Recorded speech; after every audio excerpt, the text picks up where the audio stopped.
রে দুরুদ ফেরেশতা বেহেশতের সব দুয়ার খুলে, তোরা দেখে যা, তোরা দেখে যা। কি ভাব! নদীর সবাই তৃষ্ণা মিটায় নদীর জলে, তৃষা জেগে আছে নদীর হিয়া তলে। নজরুল কি গভীর তার লেখা। একটা নাত লিখেছেন তিনি, আমি মদিনায় গিয়ে কয়েকজন আরবকে বললাম, হাল আনদাকুম নদম কাযালিক, আমি যদি আরব হতাম, মদিনারি পথ সেই পথে মোর চলে যেতেন প্রিয় নবী হযরত, আমি যদি আরব হতাম, মদিনারি পথ। আল্লাহু আকবার।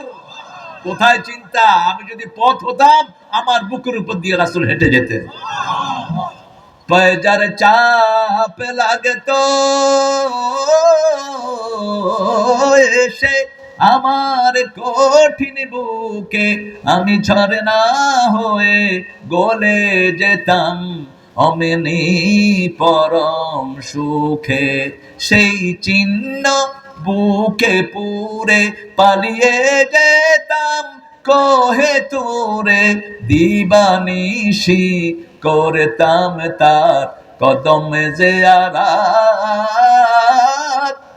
আমি যদি আরব হতাম, মদিনারি পথ।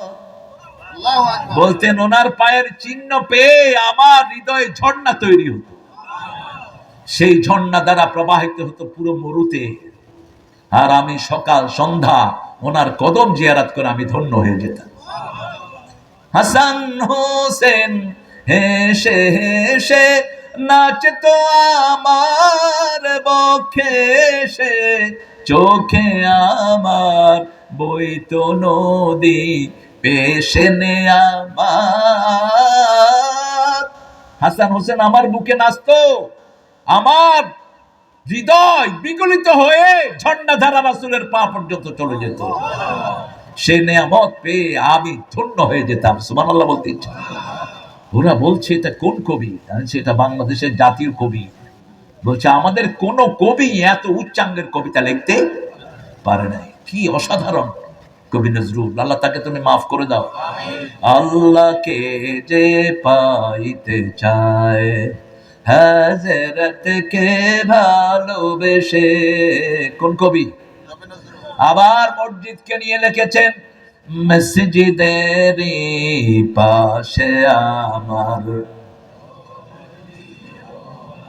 যেন গড়ে হতেও মুয়াজ্জিনের আযান শুনতে পাই, আমার ঘরের পাশে দিয়ে ভাই নামাজিরা যাবে, পবিত্র সেই পায়ের ধ্বনি হে বান্দা শুনতে পাবে, গোর আযাব থেকে গুনাহগার পাইবে রেহাই, মসজিদের পাশে আমার। মসজিদের পাশে কবর আছে না নাই? কোথায়? চরুলিয়া বাড়ি। আর মসজিদের পাশে শুয়ে আছে নজরুল ইসলাম। একটা না, দুইটা না,